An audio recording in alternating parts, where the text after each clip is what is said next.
नमस्कार साथियों, स्वागत है आप सभी का आपकी अपनी पाठशाला पर। मैं हूं अंकित अवस्थी। हाल ही में स्टारलिंक के मालिक, टेस्ला के मालिक, ट्विटर एक्स के मालिक इलॉन मस्क ने एक खबर पर प्रतिक्रिया दी और वो प्रतिक्रिया भारत से जुड़ी थी। पहले खबर क्या थी वो जान लीजिए। एएफ पोस्ट करके एक न्यूज है, उसके ऊपर एक प्रतिक्रिया थी कि इंडिया की फर्टिलिटी रेट जो है वो रिप्लेसमेंट लेवल से भी नीचे चली गई है भारत के इतिहास में, ऐसा इनका कहना था। इनका कहना था कि भारत का जो टोटल फर्टिलिटी रेट है वो 2.3 से गिरकर 1.9 रह गया है मात्र एक दशक के भीतर। यानी कि 10 साल में पहली बार ऐसा हुआ है, इवन भारत जब से आजाद हुआ है तब से ऐसा हुआ है कि टोटल फर्टिलिटी रेट 1.9 आ गई हो। अब यह सवाल बड़ा है, ये होती क्या है, प्रजनन दर की चिंता इनको क्यों हो रही है, और दुनिया को क्या चुनौती है, हमें क्या चुनौती है, तमाम सवाल। इलॉन मस्क ने इस मुद्दे को जब उठाया तो ये बहुत ही तरीके से वायरल हो गया। उन्होंने इसके बारे में लिखा कि भारत की जो प्रजनन दर है वो रिप्लेसमेंट से भी बहुत तेजी से नीचे जा रही है, और ये मोस्ट एजुकेटेड जो लोग हैं उनमें इंडिया का बर्थ रेट जो है वो बहुत ज्यादा तुलनात्मक रूप से गिर गया है। तुलना के रूप में फिनलैंड को लिया गया कि दिल्ली का तो फर्टिलिटी रेट फिनलैंड से भी नीचे चला गया है। Fertility rate by the way एक महिला द्वारा अपने जीवन काल में 15 से लेकर 49 वर्ष की एज में नापने के हिसाब से कितने बच्चों को जन्म दिया गया। बोले ये तो 1.2 ही रह गया है। भारत का प्रजनन दर अंतरराष्ट्रीय चर्चा का विषय बना। भारत की जनसंख्या चर्चा है, दुनिया के सबसे बड़े पॉपुलेशन वाले देश हम हैं, जननांकिकी लाभांश वाले देश हम हैं, और चिंता हमारी इस बढ़ती जनसंख्या के दौर में घटती प्रजनन दर बन गई। तो भाई पहले यह बताओ, प्रॉब्लम ज्यादा जनसंख्या है कि हमारी जनसंख्या की प्रजनन दर का घटना है? ये ऐसा कैसे हो सकता है कि नए बच्चों के जन्म की संख्या, उसके बावजूद हमारी जनसंख्या इतनी बड़ी? तो ये कुछ टेक्निकल चीजें हैं, जानते हैं आप में से बहुत से लोग पहले भी होंगे। आज आपके साथ हम उन एंगल्स को डिस्कस करने का प्रयास करेंगे कि अल्टीमेटली रिक्वायर्ड क्या है, देश में किस तरह से डिवाइड क्रिएट हो रहा है, बीमारू आज भी बीमारू बने हुए हैं, वो कौन से राज्य हैं जो देश को आज भी इन चीजों में पछाड़ रहे हैं। भारत के लिए क्या प्रजनन दर घटना वाकई में अच्छी बात है? यह बड़ा सवाल है। क्या वाकई में भारत जनसंख्या वृद्धि से परेशान है? और अगर परेशान है तो फिर तेलंगाना हो, गोवा हो, कर्नाटक हो, इन राज्यों के मुख्यमंत्रियों के द्वारा, या आंध्रा हो, इन राज्यों के द्वारा क्यों यह कहा जाता है कि बच्चे पैदा करो? भारत के अंदर बहुत से नेताओं द्वारा बच्चे पैदा करने को क्यों प्रमोट किया जा रहा है? चल क्या रहा है ये? क्या इसके अंदर कुछ हिंदू मुस्लिम एंगल है? ये सारी बातें आइए एक एक करके समझाते हैं, क्योंकि असल में मुद्दा है भारत की प्रजनन दर का, यानी एक महिला द्वारा बच्चे 5.2 पैदा करें। आप में से कुछ लोग तो यहीं पे खड़े हो चुके हैं, सर ये जो 5.2 आ रहा है इसका क्या लॉजिक है? फ्रैक्शन में बच्चे पैदा होते हैं क्या? अरे भाई ऐसे समझो, 10 महिलाओं ने 19 बच्चे पैदा किए तो 1.9 नंबर निकल कर आ गया। 50 मतलब इस तरह से 10 महिलाओं ने 5.9 बच्चे पैदा किए, मतलब 52 बच्चे पैदा किए तो 5.9 आ गया। इस तरह से फ्रैक्शन में आता है। ठीक है, इंडिया की फर्टिलिटी रेट क्यों घट रही है, ये बड़ा सवाल बनता है। क्लियर? तो बड़ा सवाल यही है, फर्टिलिटी रेट पहले तो है क्या, और फिर ये टोटल फर्टिलिटी रेट की कहानी क्या है, इसको रिप्लेसमेंट रेट से कैसे कंपेयर किया जा रहा है। ये रिप्लेसमेंट रेट क्या होती है उस पर भी अपना ध्यान दे लेते हैं, क्योंकि ये रिप्लेसमेंट लेवल जो है उससे कंपेयर अंतरराष्ट्रीय मीडिया कर रही है साहब, कि इंडिया के अंदर रिप्लेसमेंट रेट से नीचे चली गई है, इसका क्या होगा। तो हमारे लिए दो विषय हुए, पहला टीएफआर, दूसरा रिप्लेसमेंट रेट। इन दोनों को समझेंगे और इसके कारण को समझेंगे कि रिप्लेसमेंट रेट से नीचे जाना कितना बड़ा विषय है। इन सब पर बढ़ते हैं। और एक रिपोर्ट जो इन दिनों तैर रही है, पता नहीं कितनी सच्चाई है, आईफोन से कोई पीड़ित दूसरा चाइनीज मोबाइल है या क्या है, वो कह रहा है आईफोन जो है ना वो बर्थ कंट्रोल डिवाइस बन चुका है। हालांकि इस तरह की मीडिया, भारतीय मीडिया में काफी सुर्खियां रहती हैं, ऐसी सुर्खी आई है, इस पर भी हम थोड़ा ध्यान दे ही लेंगे। लेकिन उससे पहले मैं आपका ध्यान दिला दूं एक चीज पर।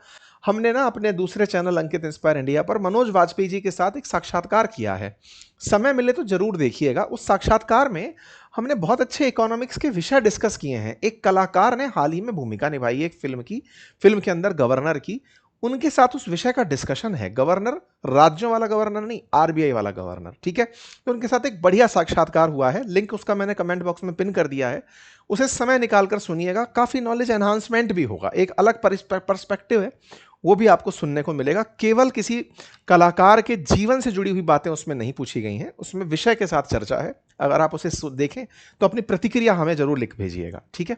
तो चलिए साहब, सबसे पहले इन्हीं भाई साहब की बात, क्योंकि जब इन्होंने सवाल उठाया तो लोग इन्हीं के पीछे पड़ गए कि आपको भारत की प्रजनन दर घटती हुई चिंता का विषय लगती है क्या, इसी वजह से आपने 14 बच्चे कर लिए हैं। भाई साहब, क्योंकि इलॉन मस्क के बारे में न्यूज रिपोर्ट्स इस तरह से हैं कि इनके 14 चिल्ड्रन हैं, 14 बच्चे इनके पीछे इनको ऐसा लगता है कि मुझे मेरा जीन बर्बाद नहीं करना है, मुझे बहुत से बच्चे पैदा करने हैं, क्योंकि इतना पैसा है, दुनिया के सबसे अमीर आदमी है और जल्दी ही ये एकमात्र इस धरती पर वो व्यक्ति हो जाएंगे जिनकी खुद संपत्ति $1 ट्रिलियन से ऊपर होगी। अभी भी $800 बिलियन से ऊपर इनकी पर्सनल वर्थ है, लेकिन 1 ट्रिलियन जो देशों की नहीं है, पाकिस्तान जैसे देशों की नहीं है, उससे ऊपर इनकी नेट वर्थ हो जाएगी। इनके 14 बच्चे हैं साहब, तो इसके चलते अब और सवाल हैं जो इन्होंने उठाए तो लोगों ने इनको खींच लिया, हम उस पर नहीं जाएंगे, इनकी चर्चा नहीं कर रहे हैं कि इन्होंने क्या किया, हम अपनी चर्चा करते हैं। पहले टोटल फर्टिलिटी रेट क्या है। एक महिला अपने पूरे प्रजनन काल में आमतौर पर 15 साल से लेकर 49 वर्ष की उम्र में कितने बच्चों को जन्म देती है।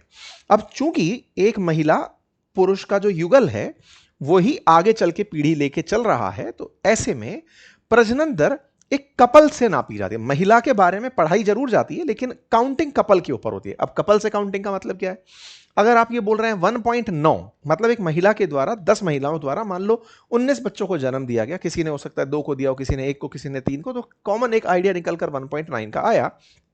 ये भारत का नंबर है। पता कहां से चलता है, तो इसके लिए बकायदा नेशनल हेल्थ सर्वे होता रहता है हर 5 साल में।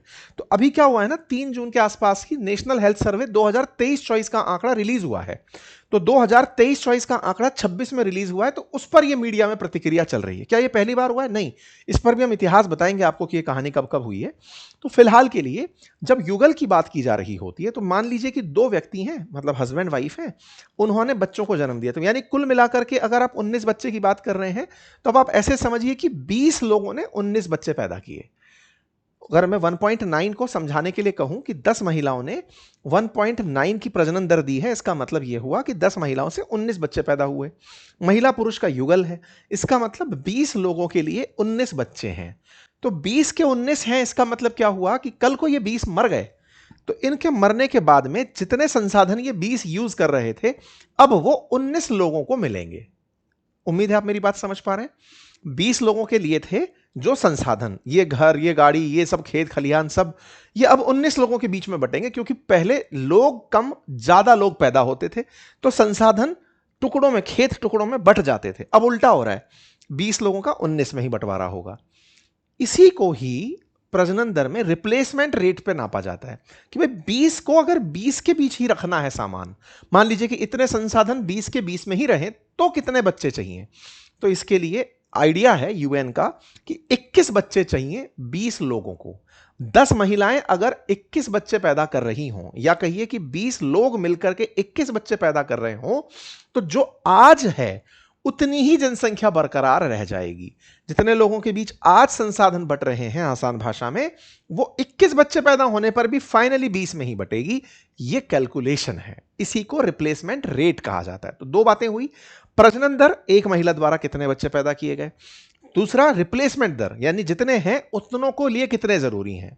उम्मीद है ये बात समझ में आई हो।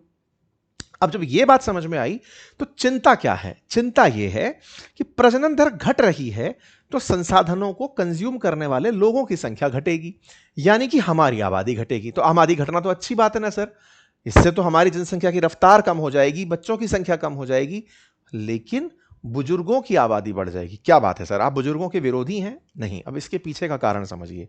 बुजुर्गों की संख्या बढ़ना विकसित अर्थव्यवस्था बनाम विकासशील अर्थव्यवस्था में एक बड़ी बहस है। आज केरल जैसा राज्य, जहां हर 5 में से 1 व्यक्ति 60 साल से ऊपर का है, वहां की कुल योजनाओं में जो पैसा खर्च हो रहा है, उस योजना का 19% हिस्सा केवल पेंशन योजनाओं पर खर्च हो रहा है। भारत की एवरेज है 13%, वहां पर 19%, यानी अर्थव्यवस्था का एक बड़ा हिस्सा बुजुर्ग आबादी के लिए खर्च हो रहा है। होना चाहिए भी, क्योंकि उन्होंने देश की इकोनॉमी में कंट्रीब्यूट किया है। लेकिन जब देश के अंदर जननांकिकी लाभांश घटने लगे, अर्थात देश के अंदर काम करने वालों की जो संख्या है, देश के अंदर वर्ष 2005 में जननांकिकी लाभांश आया था, मतलब हमारे देश में 15 से लेकर 64 साल के जो उम्र के लोग हैं, उनकी संख्या 15 से कम और 64 से अधिक उन दोनों की संख्या से अधिक है वर्तमान में। इसी को ही डेमोग्राफिक डिविडेंड कहा जाता है, जनसांख्यिकी लाभांश, कि जनसंख्या पहली बार काम करने वालों की हमारे देश में ज्यादा है और यह बनी रहेगी 2055 तक।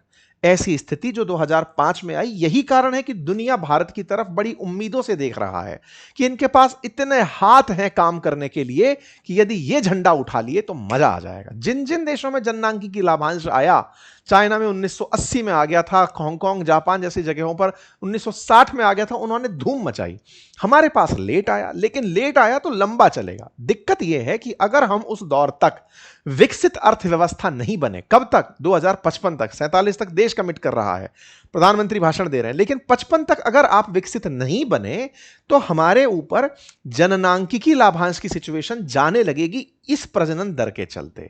अगर फर्टिलिटी रेट घटना शुरू हुई तो हमारे होने वाले जो बच्चे, आज जो लोग 30 साल के हैं, वो 2055 के अंदर, अगर आज से 30 साल बाद देखा जाए तो वो बुजुर्गों में होंगे, और जो वो बुजुर्ग बनेंगे उस समय उनके लिए पेंशन कमाने वाले, मतलब ये नहीं कि उनके सहारे के लिए कौन रहेगा, वो तो संस्कृति है हमारी, लेकिन इस देश की इकोनॉमी में कौन कंट्रीब्यूट करेगा, ये देश की चिंता है। उम्मीद है आप पकड़ पाए हों।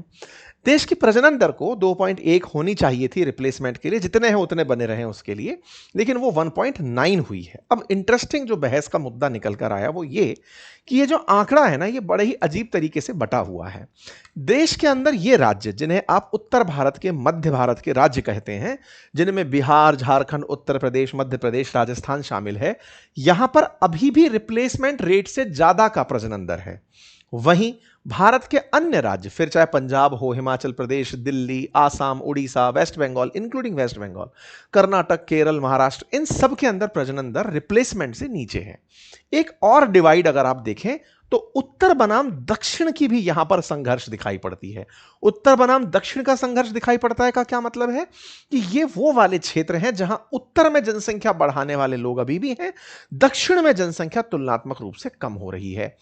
ये ही कारण है कि भारत की अर्थव्यवस्था में इन राज्यों को पहले कभी बीमारू राज्य कहा जाता था। बीमारू में बिहार, मध्य प्रदेश, राजस्थान, उत्तर प्रदेश, बिहार से निकला झारखंड, आज भी वो बीमारू की श्रेणी में आए। बीमारू मतलब हमारी इतनी पर कैपिटा इनकम नहीं थी, हम बच्चों में कंट्रीब्यूट ज्यादा कर रहे थे, तो ऐसे में इन राज्यों को उस समय बीमारू राज्य से सूचित किया जाता था। ठीक है साहब। वर्ल्ड के अंदर अगर हम बात करें तो वर्ल्ड में इस समय TFR चल रहा है 2.18। फर्टिलिटी रेट जो है वो कितनी चल रही है? 2.18। भारत में चल रही है 1.96। ये वर्ल्ड का डेटा है। और भारत में अगर कम, लोअर फर्टिलिटी की बात करें, लोएस्ट फर्टिलिटी की बात करें तो दिल्ली का नंबर आता है 1.2 पर। अगर एक और यूटी की बात करें तो अंडमान निकोबार तो 1 से भी नीचे चला गया है, वो और नीचे चला गया है। ठीक है। जम्मू कश्मीर, हिमाचल प्रदेश, पंजाब, महाराष्ट्र, कर्नाटका, केरल, आंध्रा, वेस्ट बंगाल, ये वो राज्य हैं जहां पर 2.1 से नीचे टोटल फर्टिलिटी रेट चली गई है। हरियाणा, उत्तराखंड, उड़ीसा, तेलंगाना, गुजरात, हरियाणा, ये वो रेट हैं जो आज के दर पर खड़े हुए हैं। मध्य भारत के अंदर राजस्थान, उत्तर प्रदेश, बिहार, झारखंड, छत्तीसगढ़, ये वो राज्य हैं जो आज भी TFR से ऊपर चल रहे हैं। अंडमान निकोबार के लिए ये 0.9 निकल कर आया है नेशनल फैमिली हेल्थ सर्वे की रिपोर्ट में, जो 6th नंबर वाली आई है, वहां से ये बात चला है। अब सवाल बनता है कि साहब कम हो कैसे रही है? चलो ये तो समझ में आया कम हो रही है। कम कैसे हो रही है? सरकार ने कोई विशेष प्रयास किया क्या? बोले क्यों? बोले सर 70 के दशक में जबरन नसबंदी की गई थी, लोगों को पकड़ पकड़ करके नसबंदी की गई थी कि आओ इनके 2 बच्चे हैं, अब इनके और नहीं होने चाहिए, इनकी नसबंदी कर दो, नए बच्चे पैदा ना हो। ऐसी स्थिति क्या देश में गुपचुप रूप से चल रही है क्या? नहीं, समाज ने कुछ और मॉडल अपनाए हैं। जैसे 2019 में खुद भारत के प्रधानमंत्री ने जनसंख्या विस्फोट पर चिंता जताई थी। हालांकि 2022 का जो NFHS सर्वे आया था उस समय हम 2.1 से नीचे लाए थे, लेकिन वो चर्चा बड़ी नहीं बन पाई। क्यों नहीं बन पाई? क्योंकि 2023 में दुनिया की सबसे बड़ी जनसंख्या वाले हम बन गए थे। उस समय सुर्खी बन गई थी कि भारत बिकम द टोटल, मतलब 2021 में भी हम TFR 2 से नीचे ले आए थे। मतलब अगर आप NFHS 5 का डेटा देखेंगे तो 2021 का डेटा है कि हमारी TFR 2.1 आ गई थी। 2.0 आ गई थी, आज जो 1.9 है वो चर्चा का विषय बनी थी। लेकिन ये खबर हम एंजॉय करते ही इतने में हेडलाइन बन गई कि साहब भारत ने चाइना को पछाड़ दिया है, सबसे बड़ी आबादी वाला देश बन गया। तो हम उस खबर के ऊपर चर्चा भी नहीं कर पाए कि यार कैसे करें, लोग हंसेंगे। एक तरफ तो चाइना की आप चाइना को पछाड़ दिए, दूसरी तरफ कह रहे हैं कि टीएफआर घट हो गई, चिंता कर रहे हैं। अब चूंकि आपने ताज ओढ़ी रखा है कि हम तो सबसे बड़ी जनसंख्या वाले हैं, तो चलो अब टीएफआर की चर्चा कर लो, पता तो रहे आगे क्या हो रहा है। ठीक है, कारण कौन से रहे। तो अगर आपने कभी एक ऑब्जर्वेशन देखा हो तो देश के अंदर महिला शिक्षा को बढ़ावा देने के पीछे सरकार की क्या मंशा है, उसके एक बहुत प्रमुख कारण में जहां महिलाओं का आत्मनिर्भर होना है, देश की आर्थिक विकास के अंदर महत्वपूर्ण योगदान देना है, स्वावलंबी बनना है, देश की आर्थिक विकास नीति निर्माता इन सब में आना है, वहीं दूसरी तरफ जनसंख्या नियंत्रण भी एक हिडन एजेंडा रहता है। अब आप पूछेंगे ये कैसे। असल में महिलाओं के अंदर जैसे जैसे शिक्षा का स्तर बढ़ता है, वो अपने विषय में अपने तरफ से निर्णय लेने लगती हैं, वर्क फोर्स में पार्टिसिपेट करने लगती हैं। वर्किंग वुमन जितनी भी हैं, अगर आप अपने आसपास भी सर्वे देखें, जैसे दिल्ली का आप अगर डेटा देख रहे हैं 1.2 रह गया है, मतलब कि एक कपल, मतलब ये कहिए 10 लोग मिलकर 12 बच्चे, 20 लोग मिलकर 12 बच्चे पैदा कर रहे हैं। ये हालत अब दिल्ली की आ गई है। इसका मतलब क्या हुआ? इसका मतलब यह हुआ कि लोग बच्चे पैदा नहीं करना चाह रहे हैं। पैदा करने के लिए जो सबसे ज्यादा जरूरी है वो मां का सेक्रीफाइस है, बच्चे को पहले पेट में गर्भधारित करना और फिर उसके बाद में उसको बड़ा करने तक का। इस बीच में उनकी जॉब में एक बड़ा गैप लग जाता है। शिक्षित महिला वर्किंग वुमन में कन्वर्ट होती है, और वर्किंग वुमन काम से छूट जाएगी तो उसकी अर्थव्यवस्था घर की बिगड़ जाती है। क्योंकि शादी से पहले जब शादी हुई थी तो वर्किंग होने के नाते उन्हें जॉब के वजह से घर के बहुत से फैसले लेने में सहूलियत रही कि हस्बैंड वाइफ मिलकर कमाएंगे, इतना कमाएंगे, ऐसे ऐसे ग्रो करेंगे। लेकिन वाइफ अचानक अगर लीव पर चली जा रही है और सरकार की मैटरनिटी लीव की बेनिफिट उनको नहीं मिल रही है, तो ऐसे में वो लीव ना होना या फिर वो फायदा ना होना एक नुकसान का सौदा बनता है। परिणाम आपके सामने है। परिणाम क्या होता है? परिणाम यह होता है कि शिक्षा उनके रोजगार के अवसरों को छीनने का एक कारण बन जाती है कि साहब अब नौकरी छोड़ो या बच्चा छोड़ो। तो यहां प्रेफर किया जाता है चलो साहब बच्चा नहीं कर रहे हैं। ये मैं नहीं कह रहा, ये हमारे देश का आंकड़ा नहीं है, ये दुनिया का आंकड़ा है। आज अगर आप साउथ कोरिया, जापान, चाइना इनको उठाकर देखें तो यह मॉडल स्पष्ट रूप से समझ में आता है। पश्चिम की तरफ भी झांकें तो भी यही समझ में आता है। महिलाओं का वर्कफोर्स पार्टिसिपेशन बढ़ा तो टीएफआर घट कर आई है। अभी हमारे देश में जहां 90% महिलाएं शादी करती हैं, 33% महिलाएं ही वर्क प्लेस पर काम करती हैं। तो अभी भी आने वाले समय में स्कोप बाकी है। जैसे जैसे वर्क में महिलाओं का पार्टिसिपेशन बढ़ेगा, ये टीएफआर नीचे आएगा। ये एक बेसिक कारण है। दूसरा कारण, बच्चों के पालने का खर्च बढ़ने लग रहा है। संयुक्त परिवार की जगह परिवार छोटे होने लग रहे हैं, तो जिम्मेदारी कौन ले? बच्चों को संभालने की जिम्मेदारी कौन ले? फिर प्राथमिकताओं में प्रायोरिटी ये कि यार ज्यादा बच्चे कर लिए तो हम सुविधाओं का भोग नहीं कर पाएंगे, दुनिया नहीं घूम पाएंगे। अगर विदेश जाना था तो अभी 2 टिकट होते थे, अब 3 होने लगेंगे, फिर 4 होने लगेंगे। चीजें बहुत महंगी हैं, होटल बड़ी लेनी पड़ेगी, हर खर्चा डबल्स में बढ़ने लगेगा, इनको पढ़ाने का खर्चा बढ़ने लगेगा। यानी कि वो फिगर चलने लगता है दिमाग के अंदर कि इतना खर्चा बढ़ेगा। साथ ही साथ जागरूकता बढ़ते बढ़ते सरकार के भी प्रयास रहे कि लोगों को जनसंख्या घटाने के लिए प्रेरित किया गया, उस वजह से भी जनसंख्या में कमी आई। एक और भारत के अंदर बड़ा कारण था, और वो कारण था जनसंख्या के साथ साथ बच्चियों की भ्रूण हत्या का। सरकारी प्रयासों से अब उस पर बहुत बड़ी रोक लगी है, उस पर रोक लगी है, और बाकी कारक ऑलरेडी चल रहे हैं। उसका परिणाम क्या हुआ? बेटों की चाहत वाला जो एंगल होता था कि भ्रूण हत्या कर दो, राजस्थान, हरियाणा, पंजाब ये बहुत बड़े भ्रूण हत्या के केंद्र बन गए थे, तो सरकार को नीति चलानी पड़ी, बेटी बचाओ बेटी पढ़ाओ। तो वो जो बेटी बचाओ बेटी पढ़ाओ की नीति बनी, उसका और सख्ती से पालन होना, उससे परिणाम ये निकला कि एक बच्चा, गर्ल चाइल्ड है या बॉय चाइल्ड है, लोग रुकना पसंद किए। परिवार नियोजन को, गर्भ निरोधक को आप इन्हें मौका ना दें, ये संभव नहीं है। इनको भी वो मिलना चाहिए, शाबाशी मिलनी चाहिए। क्लाइमेट चेंज का भी एक बड़ा असर पड़ा है। इससे भी फर्टिलिटी पर, पॉल्यूशन से, पीएम 2.5 के बढ़ते स्तर से सीधा सीधा वुमन हेल्थ पर और पुरुषों की हेल्थ पर असर पड़ा है। यही कारण है कि देश के अंदर जनसंख्या घटना का स्तर बनकर आया। भारत में जो शिशु मृत्यु दर है, जो 1000 जीवित बच्चों पर 30 मौतों की थी, वो 24 में घटकर 24 बच्चों की रह गई।